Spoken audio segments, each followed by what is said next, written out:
1982년 이탈리아 은행 하나가 5조 원 넘는 돈과 함께 사라졌죠. 이 거대한 돈의 중심엔 바티칸 은행이 있었어요. 1896년 설립된 유서 깊은 방코 암브로시아노 은행. 이 은행의 최대 주주는 바로 바티칸 은행인 종교사업협회였죠.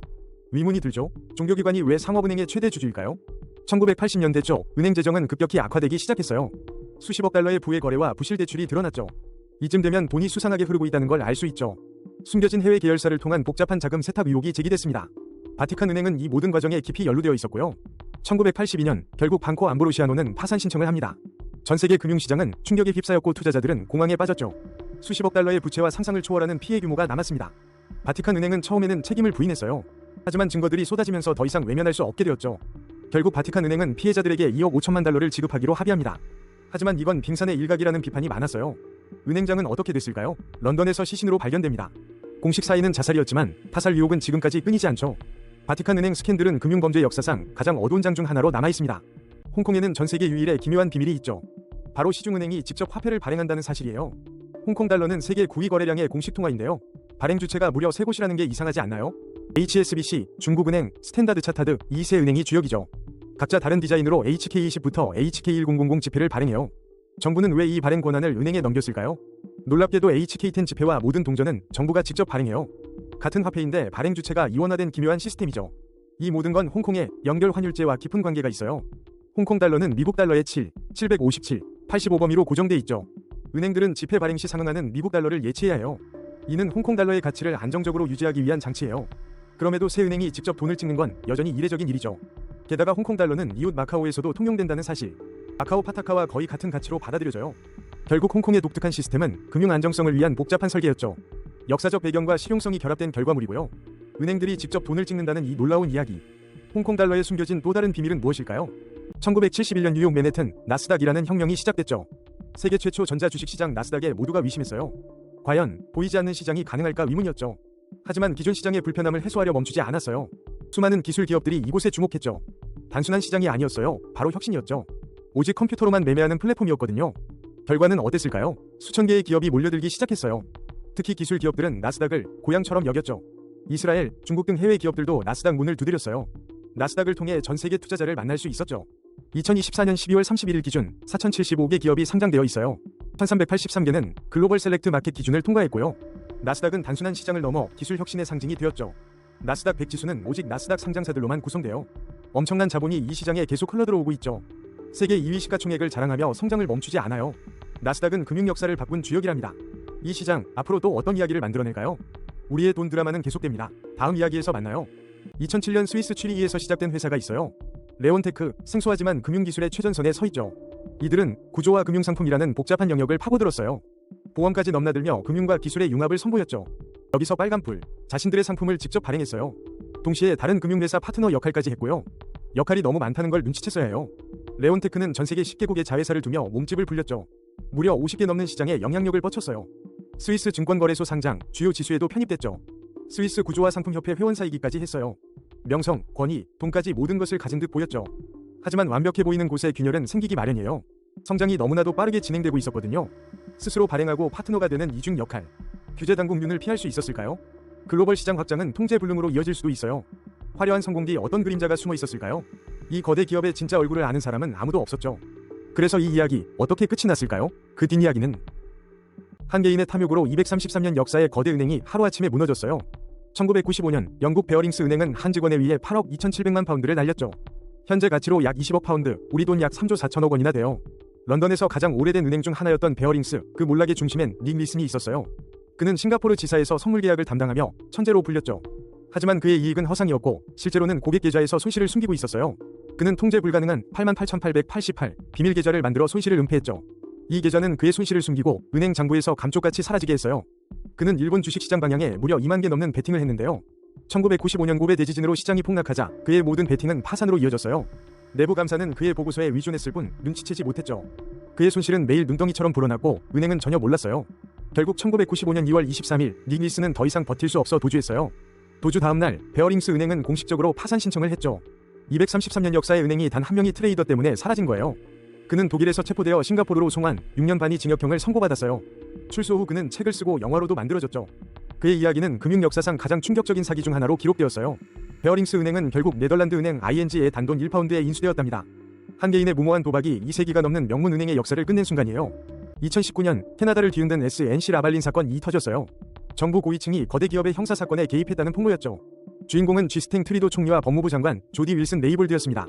문제의 기업은 부패 혐의로 기소 위기에 놓인 퀘벡 건설사 SNC 라발린이었고요. 이 회사는 수십억 달러 규모의 계약을 따냈지만 엄청난 벌금이 예상됐죠. 트리도 총리실이 법무부 장관에게 기소유예를 제한하라고 압력을 넣었다는 의혹이 제기됐어요. 기소유예는 회사가 벌금만 내고 형사처벌을 피하는 제도였죠. 하지만 윌슨 레이볼드 장관은 검찰의 독립성을 강조하며 이를 거부했습니다. 결국 그녀는 법무부 장관에서 경질되고 다른 부서로 옮겨졌어요. 그 후 더 글로브앤메일 이 모든 사실을 폭로하며 스캔들이 시작됐죠. 윤리감찰관이 조사에 착수하고 윌슨 레이볼드 장관은 사임합니다. 트리도 비서실장과 다른 장관까지 줄줄이 사임하며 파장이 커졌어요. 하원 청문회에서 윌슨 레이볼드는 정부의 부당한 압력을 증언했죠. 총리실 관계자들은 국익을 위한 합법적인 논의였다고 주장했습니다. 결국 윤리감찰관은 트리도 총리가 공직자 이해충돌법을 위반했다고 결론 내렸어요. 총리가 권한을 남용해 개인이나 당의 정치적 이익을 추구했다는 것이죠. 이 사건은 캐나다 사법부의 독립성을 심각하게 훼손할 뻔했습니다. SNC 라발린은 결국 에킨스랄리스로 이름을 바꾸고 새로운 시작을 하려 했어요. 총리는 재선에 성공했지만 이 사건은 그의 정치적 유산에 그림자를 남겼습니다. 권력이 돈 앞에서 얼마나 나약해질 수 있는지 보여준 캐나다의 금융범죄 드라마였죠. 5만 5천 년 전 인류는 아프리카를 떠나 인도 아대륙에 도착했어요. 이들은 수렵 채집하며 독특한 문화를 형성했죠. 9천 년 전 정착 생활이 시작되고 인더스 강 유역에서 도시가 피어났어요. 이것이 기원전 3천년경의 인더스 문명이에요. 기원전 1200년경 고대 산스크리트어가 유입되며 힌두교의 초석이 다져졌죠. 드라비다어는 북부에서 산스크리트어의 자리를 내주었어요. 기원전 400년경 힌두교 내에 카스트 제도가 뿌리내렸지만 불교와 자이나교가 새로운 사상을 전파하며 유전이 아닌 사회 질서를 주창했죠. 초기 정치 통합은 마우리아와 굽타 제국으로 이어져 예술, 과학, 철학의 황금기를 열었어요. 인도는 세계에서 가장 인구 많은 민주주의 국가로 성장했어요. 남쪽은 인도양, 서남쪽은 아라비아해, 동남쪽은 벵골만에 둘러싸여 있죠. 서쪽은 파키스탄, 북쪽은 중국, 네팔, 부탄과 국경을 맞대고 있어요. 동쪽에는 방글라데시와 미얀마가 자리해요. 인도양에서는 스리랑카와 몰디브 근처에 위치하며 안다만 니코바르 제도는 미얀마, 태국, 인도네시아와 해상 경계를 공유해요. 이 모든 것이 인도를 세계에서 가장 다채로운 국가 중 하나로 만들어요. 동쪽에는 방글라데시와 미얀마가 자리합니다. 인도양에서는 스리랑카와 몰디브 근처에 위치하며 안다만 니코바르 제도는 미얀마, 태국, 인도네시아와 해상 경계를 공유해요. 이 모든 것이 인도를 세계에서 가장 다채로운 국가 중 하나로 만듭니다. 2023년 3월 54조 원 이상의 돈이 단 하루 만에 은행에서 사라졌어요. 이건 단순한 실패가 아니라 금융계를 뒤흔든 거대한 붕괴였죠. 실리콘밸리 은행, SVB는 기술 스타트업의 꿈을 지원하던 은행이었어요. 벤처 스타트업 절반이 이곳에 돈을 맡길 정도로 신뢰가 두터웠죠. 하지만 2021에서 2023년 금리 인상이라는 보이지 않는 위협이 다가오고 있었어요. 이쯤 되면 위험 신호가 켜져야 했는데 아무도 심각하게 생각하지 않았습니다. 은행은 장기 국채에 대규모 투자했고 금리 인상은 그 가치를 깎아내렸죠. 스타트업들은 자금난에 빠져 예금을 인출하기 시작했어요. 소문은 걷잡을 수 없이 퍼져나갔고 공포는 은행 계좌를 향했습니다. 2023년 3월 10일 믿을 수 없는 일이 벌어졌어요. 뱅크런이 시작된 겁니다. 불과 몇 시간 만에 수백억 달러가 인출되며 은행은 순식간에 마비되었죠. 캘리포니아주 정부는 결국 은행을 폐쇄하고 FDIC를 파견했습니다. 이는 미국 역사상 두 번째로 큰 은행 파산으로 기록되었어요. 이 사건은 단 이틀 만에 퍼스트 리퍼블릭 은행까지 무너뜨렸죠. 정부는 즉각 개입했어요. 모든 예금자는 보호받을 것이라고 발표했죠. 월요일부터 모든 예금은 인출 가능하며 심지어 비보험 예금까지도요. 이 결정은 금융 시스템 붕괴를 막기 위한 필사적인 조치였습니다. SVB 이야기는 단순한 은행 실패가 아니에요. 탐욕과 방심의 경고이죠. 결국 SVB는 퍼스트 시티즌스 뱅크 쉐어즈에 인수되어 간판을 내렸습니다. 금융시장은 여전히 이 사건의 여파를 느끼고 있어요. 끝이 아니었던 거죠.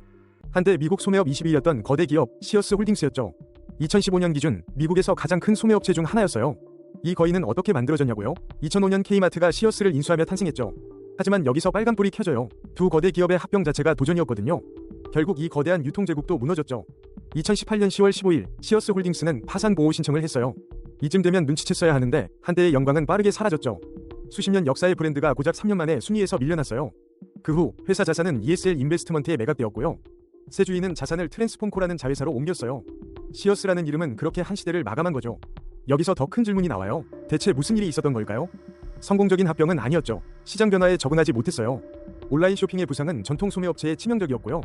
경쟁사들은 빠르게 변했지만 시어스는 뒤처졌어요. 결국 파산은 피할 수 없는 운명이었던 거죠. 그래서 이 거대한 기업 어떻게 됐을까요? 이름만 남았죠. 시어스는 이제 트랜스폼코의 일부로 명맥만 유지하고 있어요. 유통공룡의 몰락은 모두에게 경고를 주었어요. 변화하지 않으면 아무리 큰 기업도 사라질 수 있다는 것을요. 1922년 유럽의 운명을 바꿀 중요한 회담이 이탈리아 제노바에서 열렸어요. 유럽이 파산 직전인 상황에서 34개국 정상들이 모였죠. 영국 총리 로이드 조지는 잿더미가 된 유럽을 재건하려 했어요. 특히 파리 평화회의에서 소외됐던 독일과 소련을 끌어들이려 했죠. 주요 목표는 독일의 전쟁 배상금 문제 해결과 볼셰비키 소련과의 관계 정립이었어요. 하지만 독일과 소련은 불만이 많았고 상황은 빨간불이 켜졌죠. 이들은 회의장에서 몰래 만나 은밀한 거래를 시작했어요. 그 결과 모두의 뒤통수를 친 유명한 라팔로 조약이 탄생했죠. 독일과 소련은 파격적인 조건으로 서로 협력하기로 했어요. 이쯤 되면 눈치챘어야 하는데요. 정작 본회의는 뒷전이 되어버렸죠. 유럽 경제 재건이라는 거창한 목표는 사실상 무산될 위기에 처했어요. 대신 독일과 소련의 독자 행보가 유럽 전체를 뒤흔들었죠. 그럼에도 불구하고 회의는 이전 브뤼셀 합의 원칙들을 재확인했어요. 국제연맹 경제금융기구 EFO 보고서가 공식 발표되었으니까요. 하지만 라팔로 조약의 그림자가 너무나 짙게 드리워졌죠.